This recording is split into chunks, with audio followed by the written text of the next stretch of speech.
Greetings. This is Brian Harris, Independent Black Voters on Facebook. We are continuing our series of Get to Know Your Candidates. We are now talking to Miss Irene Adams, who is running for the school board. We want to find out what she thinks about the school board. We want to find out why she ran for the full school board, and we want to know something about her.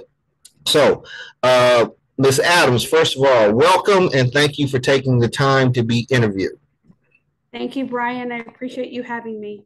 Okay, great. So we'll start off. Tell me a little bit about you and tell me your reasoning and rationale for deciding you wanted to be on the school board. Well, Las Vegas is my home. I moved here back when in the 1990s when things were starting to boom. This is where I met my husband and got married, and we are raised our girls within the Clark County School District. We are now grandparents of our first grandchild, so this is home. I'm also I worked at MGM Mirage for about 20 years and focused on diversity, philanthropy, community engagement in my time there.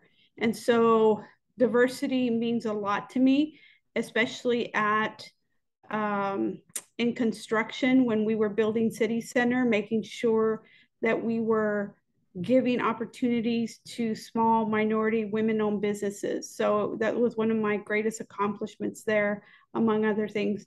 And then I went off to be a legislator for about 8 years. Definitely a financial sacrifice to serve the public in that way.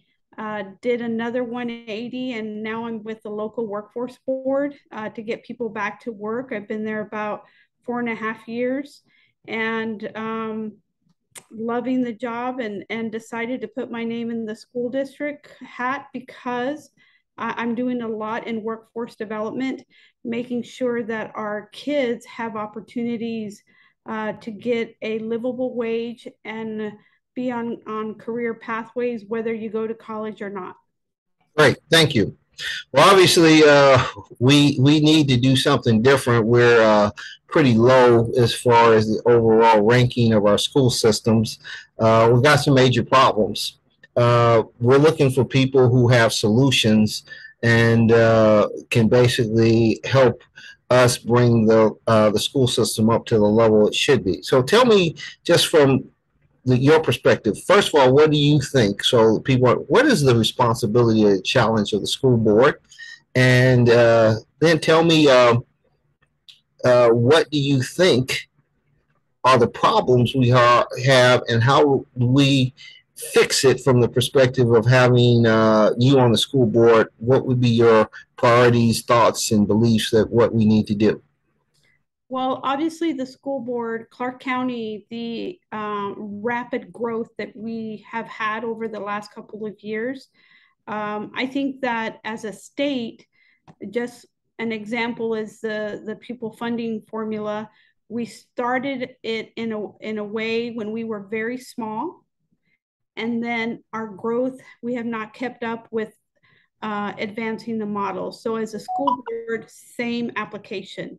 Where we started off with a few kids, and now we have, we're the 5th largest school district in the US. That's huge. And when I talk to leaders across the US, that's how I describe ourselves. So one, the school board, keeping up with the model with the expansive growth has been a challenge. Number two, I think somewhere along the way we disconnected from the business community, because you as a business owner should be at the center of the conversations, letting us know the type of workforce that you need.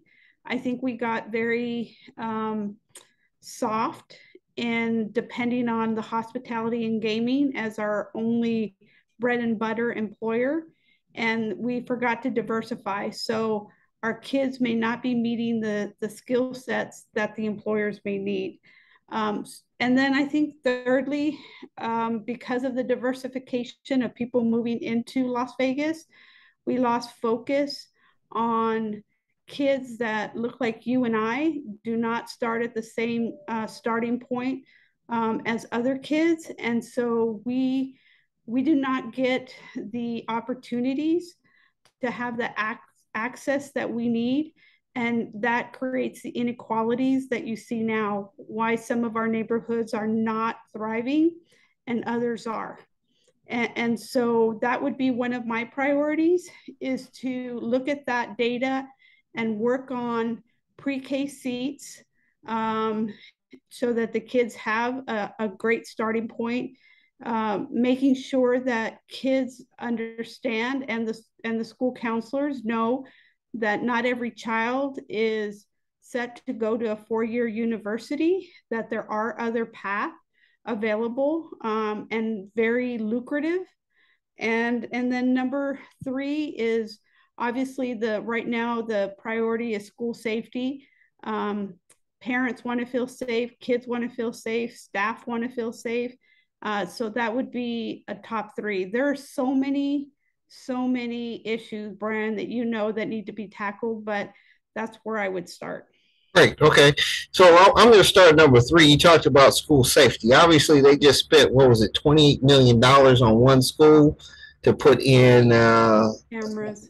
put in some security features. What's your opinion on that? I think that, and I've said it before, one, for school safety, we have to do it together as a community. It's not just the school district's problem. So, number one, I would say that the investment is a step in the right direction, but we need to have that as a comprehensive measure, not just at a couple of schools. And so we need to work together. And that's when I say we, I'm talking about the business community, I'm talking about other community leaders, I'm talking about faith based organizations, right? There has to be a comprehensive approach so that it addresses parents, students, staff, um, together. And I would also say that, like I said, it's a step in the right direction. It's not a simple one thing takes care of it all approach, but I'm grateful for the step in the right direction. There has to be not only a no tolerance, but also restorative justice for those who do cross the line, because we have evidence based models that prove that, yeah, you make a mistake, but there might be other things going on in that child's life where we can make the corrections. Okay, great. So tell me, you talked about a couple things, restorative justice and issues, which uh, is correct. But if you look at many people, they talk about school choice as almost being the end all be all to um, saving the school system. What's your opinion on how we should fix it, and do you think, and what's your opinions on school choice? So I just want to make sure I understand the question. So school choice is that opportunity scholarship where you could take your money and put your child in a school that may not be within the your region's boundary. Is that what you're referring to? Yes. Okay. Um, so short answer, yes, I would. School choice is important. I think we're a military family. And so when my husband was deployed on his third deployment, we needed school choice. We had to enroll in an online virtual platform, and that's when it wasn't popular. I needed that for my family in order to keep my kids in a learning environment that worked for where we were in our journey. And so I do support school choice because traditional models don't work for every single child. Uh, and that's been proven by the pandemic that some did well and others have not returned to the classroom because they prefer virtual and are doing phenomenally. But and so I think it's a balance. I think it's a balance. I think that the school district, with the help of the community, because they were the ones that led the business leaders, they figured out how to get all kids connected virtually, but it doesn't work for everybody. So I would just refer back to that. It depends on the child. Not every teacher can teach virtually, so that may not be a good option. So it depends. So, and help me understand, in school choice, you have the vouchers. You're able to use your money at private schools, at religious-based schools, etc. Correct? That is correct. And see, here's a concern, and I'll put it the way: being an African American who was born in the '60s, at the beginning of the '60s, who saw the fight for integration and the fight for better school systems, who grew up in a public school system and has an MBA from Purdue University, has an undergrad in electrical engineering, and I came through a school system that was destroyed later because of economic imbalance. It concerns us that when I was growing up, if you wanted to go to a private school, you spent the extra money and you went to a private school. If you wanted to go to a church school, you spent the money and went to a church school. That was your choice, but you didn't get money from the government to make that choice. Anytime if you make a decision to leave the public school system, the money should stay in the public school system and not be reallocated. Because, see, segregation was always about one group having more and one group having less. Uh, Many times these sound good, but I'll give an example. I live in Henderson. There's been a talk of breaking up the school systems. Of course, if I'm just happy with Henderson, I can break up the school systems. I can put more money into my school systems because I don't have to worry about the other school systems now, because we have great property taxes. We have a great base of community of business. And so the haves get more, have less, and the haves get more, has mores. Mm-hmm. So I asked that question because that's one of those things that sounds good to the haves, but is very precarious to the have-nots, because the schools that will close will be the marginalized communities. The schools now, it's bad enough that you're in an area that has a low economic base, but now you have to leave school. So those are the ones who don't have the money are going to be left behind in worse shape. And again, it just smells of, from the perspective of the Black community, as the beginning of the re-implementation of segregation and the reallocation of funds away from the people that have less back to the people that have more. So what do you think about that statement I just said? I think that there is truth to that matter as well, right? So I know of a parent whose child did not go back to CCSD, and instead they took that money and are using the voucher to place their son into a different school because of being bullied at that school. So so that has merit. But in addition, I think that that's where you're talking about is balance. You're talking about balance, and you're right. If you're going to like Matt Kelly Elementary School, who is surrounded by public housing and is probably one of the lowest performing schools, it's not in District F, but those individuals, those parents may not have the option to move. And so I think it's a balance. I think we need to, I don't have the most updated data on the school choice vouchers. The last time I saw it, there was a mixture of ethnicities and gender that were using the school choice. It wasn't only Caucasian kids to go to private schools. So it is a balance. There's some families of African American descent or Hispanic descent that do want that option to send their kids to somewhere different. But it is a balance, because kids like at Matt Kelly, their parents may not have the option now to take that money and go somewhere else. And so what we have to do and what we're working I'm volunteering to be in that group, and I've been working on that, is how do we invest in Matt Kelly? What can we do together as a community? So Commissioner McCurdy and other leaders are working on that strategy. We're also looking at the underperforming schools that have high Hispanic population descent. And I'm sorry, my grandson just arrived home from his little preschool. So forgive me for the noise, but I just want to, it's a balance, Brian, and I'm committed, and I use my time and energy to sit on those groups. I know that work has been done or attempted to be done at Matt Kelly before, but I really feel hopeful this time that we have a new principal. We have a new director of housing for public housing in that area. And I feel, and a school board trustee, Evelyn Garcia, on that group leading that. And that's how I think the balance is going to come. Okay, so let's dig a little deeper because you use Matt Kelly and you talking about in other places that are Hispanic that are overperforming. What do you think are the root causes? Why do you think they are lower performers? Just give me your opinion, and I'll give you my thoughts on it.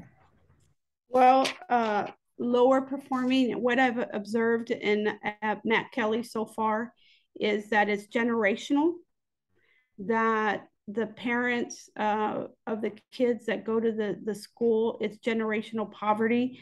And we've tried different strategies to say, what could we do differently, right? Unless you see something different, unless those kids go outside of that environment. So that would be a strategy to, one is the exposure of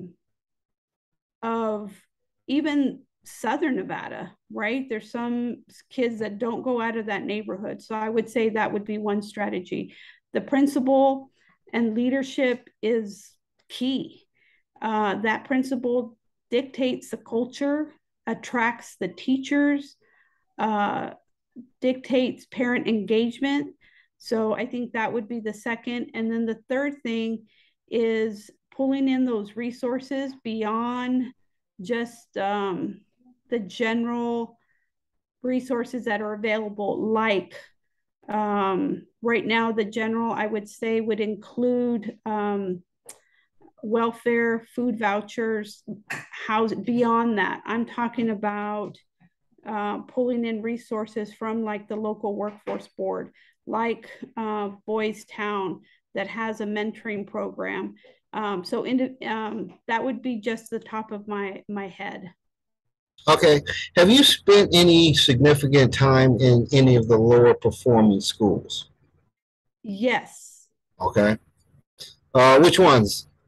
So right now in my district, in District F, they would be the most of them are a minimum 3-star, but outside of District F, I would say like Matt Kelly, like and I'm thinking I just blanked on the Hispanic one that's named after the that's near the park. I can see it in my head.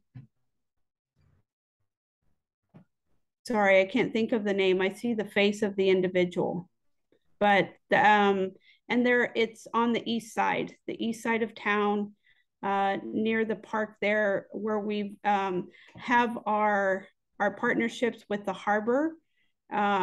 It's those schools in those areas that have high ethnic populations. Okay. So you said you spent time in it. In what capacity have you spent time in there?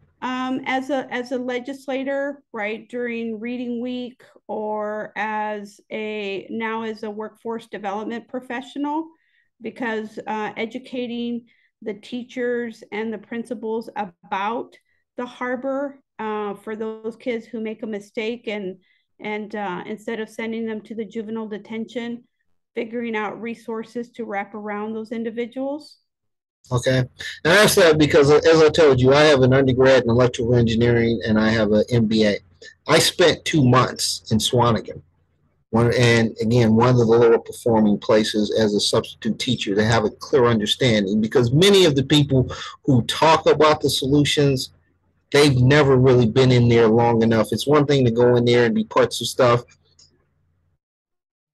There is a solution, and it is not school choice.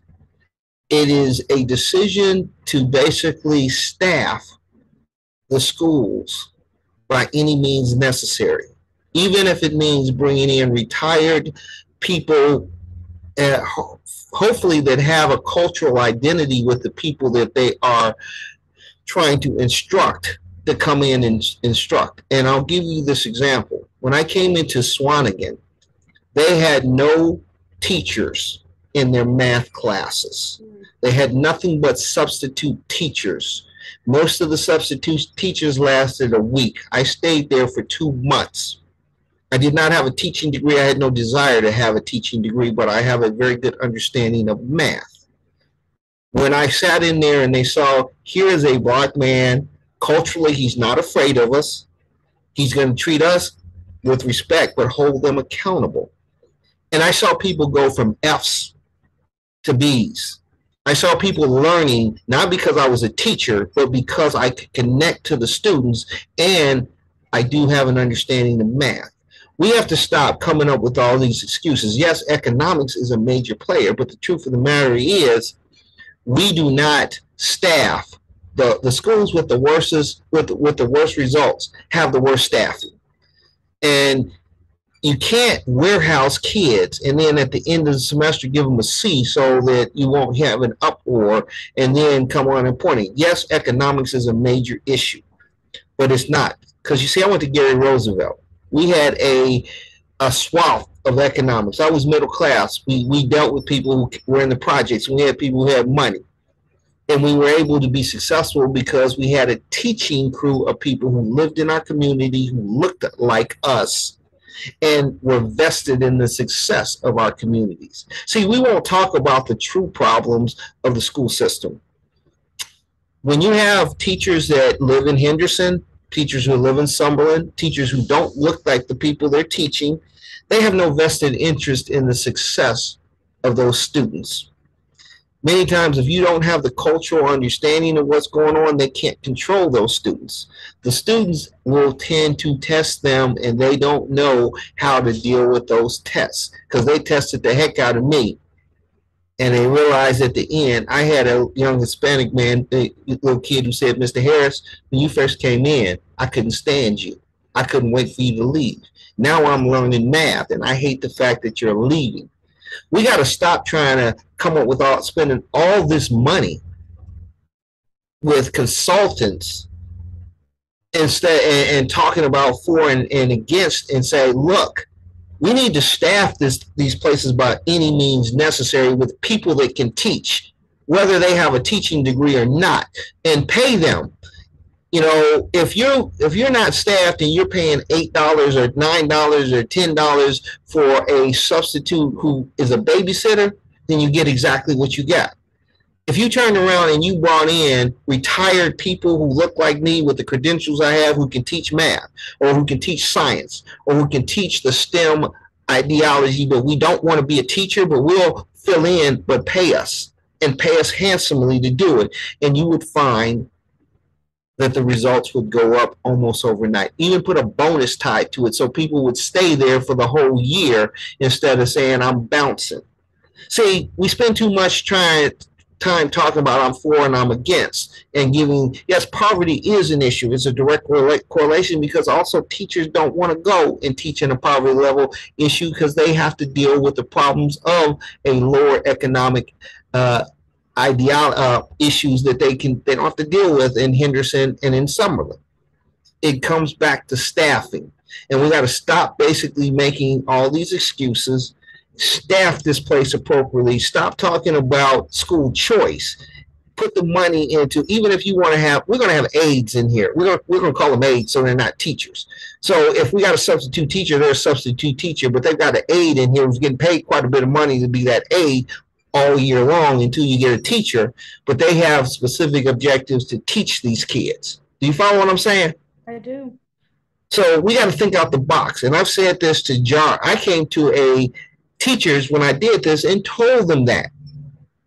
But politically, people tend to want to go to their safe zones. So I wanted to let you know there, I'm looking for people who are going to stop saying the rhetoric of either party or either what and start looking at what's really happening with these kids. Because fundamentally, again, I have an engineering background. The highest amount, but I don't need that to know this, the highest amount of substitute teachers are in the higher in the areas with the highest amount of black and brown kids, which directly correlates to their ability to perform. If we focus on the problems, and then plus, I'm gonna tell you something, whether people want to admit it or not, if you have a relationship culturally with the people who are in your schools, you will tend to act right. You follow what I'm saying? Yeah. Yes.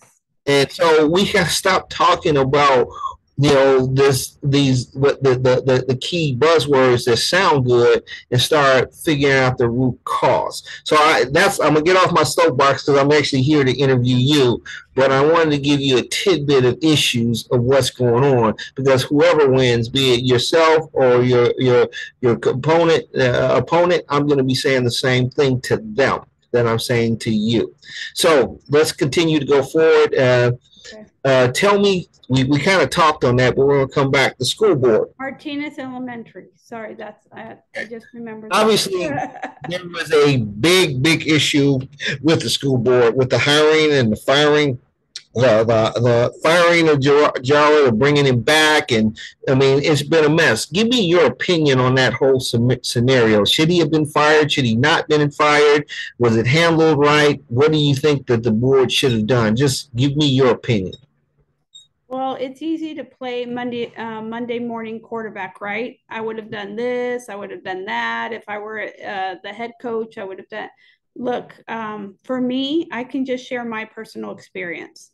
For me, Dr. Hara has worked on workforce development projects and programs that are multi-generational, focused on kids that look like you and I, and expanding that. So I don't know.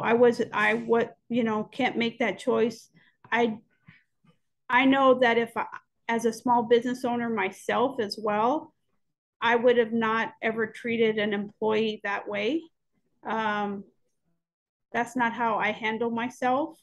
I have had to let people go before. Well, I want to make sure when you're talking about the employee, you're talking about the superintendent, correct? Yeah, because the school board has one employee. Mm-hmm. It's the superintendent. That's it. That's all that they can control, right? And I don't know for you, if put yourself in this situation, if you were buying another business, would you automatically go in there and say, I would have, let X employee go? No, you don't. That's not how you conduct yourself. So that's why I said, for me, a little hard to answer that question. One, I would not go in there making that decision. Number two, do I think that it could have been handled more professionally? Absolutely. Us doing that was shared across the U.S. and it just, that's not the kind of professionalism that I conduct myself with. So I don't know if that answers your question. Okay. Well, as you said, the board is there. They are the ones who are supposed to evaluate and make a decision. So let me kind of put it like corporate America, where I'm from or used to be. You're on the board of directors. Your CEO has been there for X amount of years. You started losing money. You're still losing money. You're not seeing an improvement. You have to make the decision: do I go a different direction or do I not? If you're the board, the tough decisions are to look at, are the numbers trending the right way? Are the things happening right?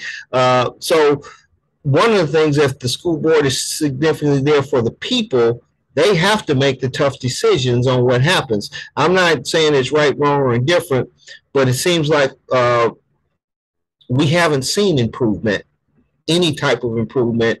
We're still at the bottom.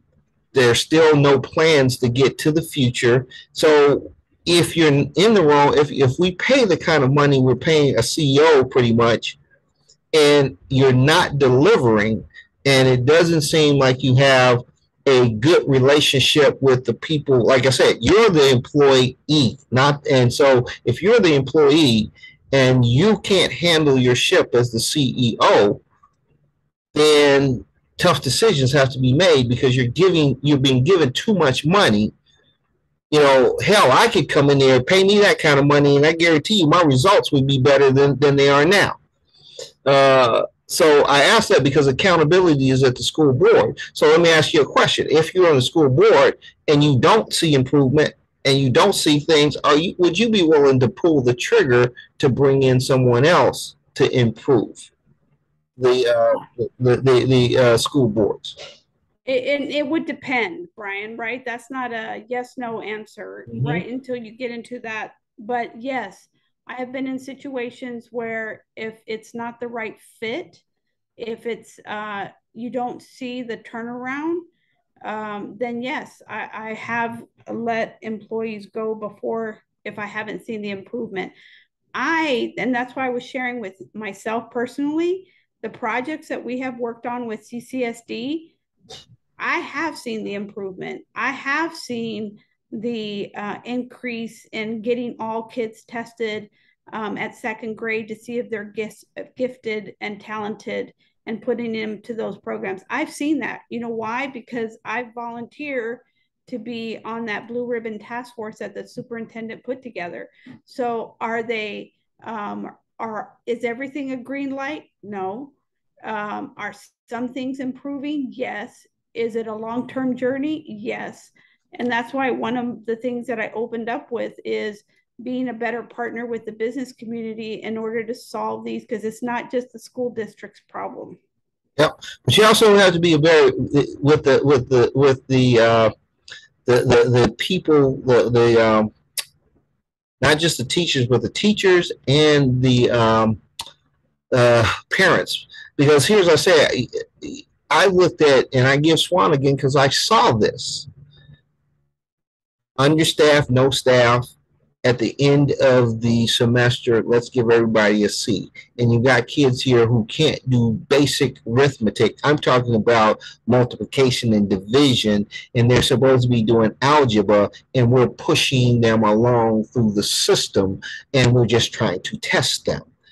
We're not trying to teach them, we're trying to test them. And so when you look at what's going on, to me, there, and again, this was 2 years ago or something, but I guarantee you this was pre-pandemic, that it is still business as usual in the lower performing areas. If you can, it's one thing about testing people a second. It's like, what are you doing to change the outcome? It's been 2 years. We've been through a pandemic. We're here now. What is your focus on the schools that are underperforming, and what have you put in place to help them perform more than just, well, we're giving them more tests? Do you follow what I'm saying? Yes. You can't And that's test them. why I'm volunteering to do the pilots at, Matt Kelly.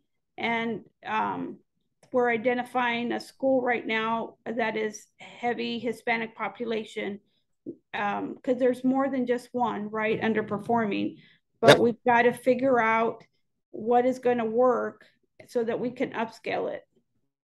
You got to staff. And I keep telling you, the simple solution is you have to staff them. If you don't staff them, you can talk about fixing it. You can talk, talk, talk. If you don't staff them with people who are there and motivated to teach them the core principles of 1 + 1 is 2, 2 times 2 is 4, 2 plus 2 is 4. If they don't know that and they go to junior high school, we've lost them forever. But Brian, if staffing is across the board and not just in education, right? And I know that for the first time, the entities that are focused on teaching, the institutions like Nevada State College, like CSN, that are focused on developing the teacher pipeline, they're the presidents are meeting together to figure out from K through 12 through CSN and beyond. If but if they're not the only industry that's struggling, Brian, staffing is a problem for restaurants. I understand. So how I mean, and I know that my mentor just took herself off of the task force for trying to hire teachers and for retention, because it is a massive problem. I'm not saying it can't be solved, but one of her recommendations is, Irene, CCSD should not lead that conversation. It has to be business led. And so, because I asked her, why did you take yourself off? It's one of the high priorities. There was not, it wasn't conducive meetings to come up with solutions. Okay. So let me ask you, and I appreciate your candor because that's how we find out who you are as a person. And again, I need to understand how we're going to improve the school systems. There's been talk of breaking up the school systems. What's your opinion on breaking up the school systems? Uh, there again, it's a double-edged sword, because you went back to what you said, Brian. Do I think that we're too massive? Yes. To make any change is incredibly slow. So with that said, but then you're going to have the haves and the have-nots, because I think that Henderson, Summerlin, they're going to thrive. Southwest emerging, they're going to thrive. But it's those inner city schools, it's not going to happen. So I don't know what the solution is yet. I know that the county commission, the commissioners are talking about it. I know the business community is talking about it. The presidents of the chambers of talk to look at what could we do. I don't know what the answer is yet, but there's a lot of things to take into consideration if we go in that direction. What is your personal? Should we leave it together or should we break it apart? No, I voted, and when I was a legislator, I did vote and supported the breaking up the school district. Okay. I just want to know what your opinion of. And again, I have very much concern. Again, I'm living in Henderson. If I only cared about myself, I would have no issues with that. But I truly believe that you will not get equity if you break up the school system, and that's not the solution. Because if you pieced out and looked at Henderson, we're probably not 39th or 49th in the state. If you looked at Summerlin, we're probably not 49th in the state. So if you looked at the other places, now they said we're no longer at the bottom. You guys take care of your problems over there. Yeah. And I know that's what I mean. It's not a simple solution, right? Okay. It's not a simple solution. And it's got to be done collectively together. Is it going to happen overnight? Nope. Gotcha. So Right. now, and I appreciate, I really do, Irene, because we will be doing some. We do endorsements every time, and we'll be talking to everybody who talks to us. So it says a lot to you. I do ask a question. Now, this is off of the school board and going back to just us understanding ideologies and beliefs. There are a lot of things going on right now. Obviously, with what happened at the Capitol, what's happening across. We're probably as divided in a country as I've ever seen in the last 60 years of my life. Well, 61 of my life, but I didn't know what was going on probably for the first 10, 15.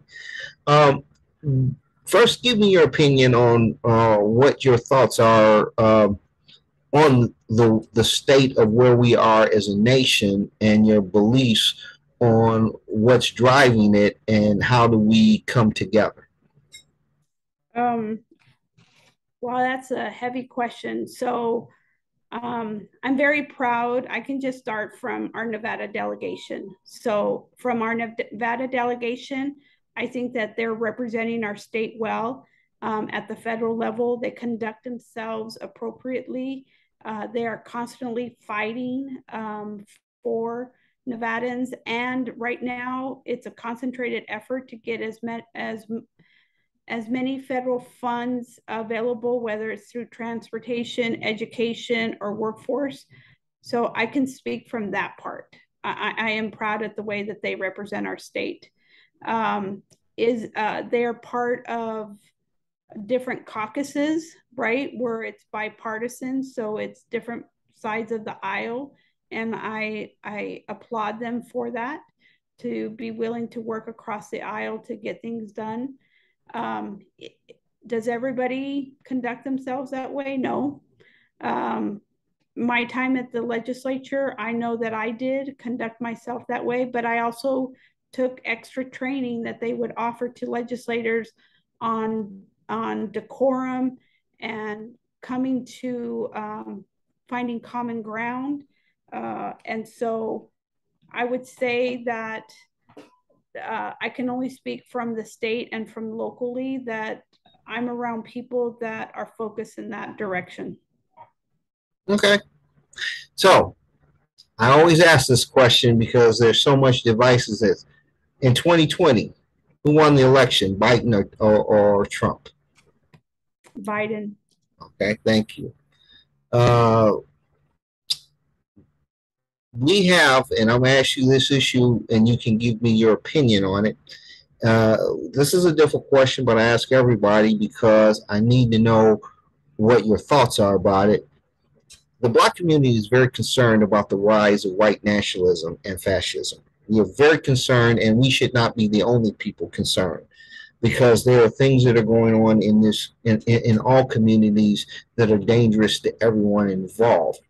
Uh, my goal is to fight fascism wherever it may be, and it has creeped, unfortunately, into the political arenas to the point of something we've never seen since the 1920 uh, radicalization of Germany into fascism. Do you think we're at that point? Do you think there's some issues we should be concerned of? Do you agree or disagree with me that there's some issues here right now that are so divisive it's tearing our country apart? Short answer would be yes, that we should be alarmed and it should always be at the forefront because it's a process, right? Just like when Hitler was in his dictatorship, it was a process. It didn't happen overnight. It was small steps. And so my short answer was yes, we should be alarmed. Um, it should always be at the forefront. We should be looking at that when we're discussing policy, when we're discussing who gets elected at the local level, at your Clark County Commission level, at your city council, at your state legislature. So the short answer would be yes.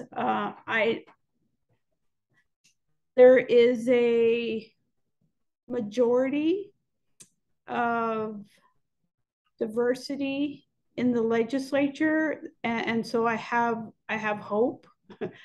And I know it's at the forefront of the executive branch and also at the local level. So should we sit on our laurels? No. Us as private citizens should be mindful at every level, whether that's a school board or your PTA. Okay, thank you. I needed your opinion because again, ideology is, we as a people say we have to understand your ideology, your beliefs, your values, not just the school board issues and everything else, because we are in dangerous times. And that's why I ask these questions. Some people it's uncomfortable to talk about, but if we don't discuss them, we can't defeat them. And I tell people you're either part of the problem or part of the solution. If you stay silent while white nationalism slash fascism grows, then I tell people you're part of the problem. If you are vocal and you are fighting it, then you're part of the solution. So I thank you for your candor and opinions. So I've taken a lot of your time. I thank you, Ms. Adams, for being very open and honest to us. We have to make a decision here in November. We have to look at and make sure that our kids get the best opportunity to be successful. We have to challenge the school board to think out of the box. We have to challenge them to drop partisan beliefs and look at what's the right thing for the children. Like you say, it is not an easy solution, or it would have been taken care of in the past. I thank you for taking that time. I'm going to let you take the time to take us home by telling us again who you are, what you're running for, and give us a little synopsis of why we should vote for you. Thank you, Brian. Well, first, thank you for having me, and thank you for you stepping out and creating the opportunity for people to listen to the candidates. So, thank you. Uh, so, in closing, my name is Irene Bustamonte Adams. I have extensive experience in handling budgets and large, complex problems, both from my private sector side and from the public sector. Do I know everything yet? No. But if you know me personally, I am a hard worker. I am a roll up your sleeves, get, you know, do the work and not be so much of a talker but a doer. I do categorize myself as a problem solver and a consensus builder, and I think that those are key things that you need in order to work within the school board. Those two things are definitely needed. So Irene Bustamonte Adams, a candidate for School Board Trustee District F, like in fabulous. And I look forward to your support. Thank you very much. Again, this is Brian Harris, the Independent Black Voters. Our vote is not free.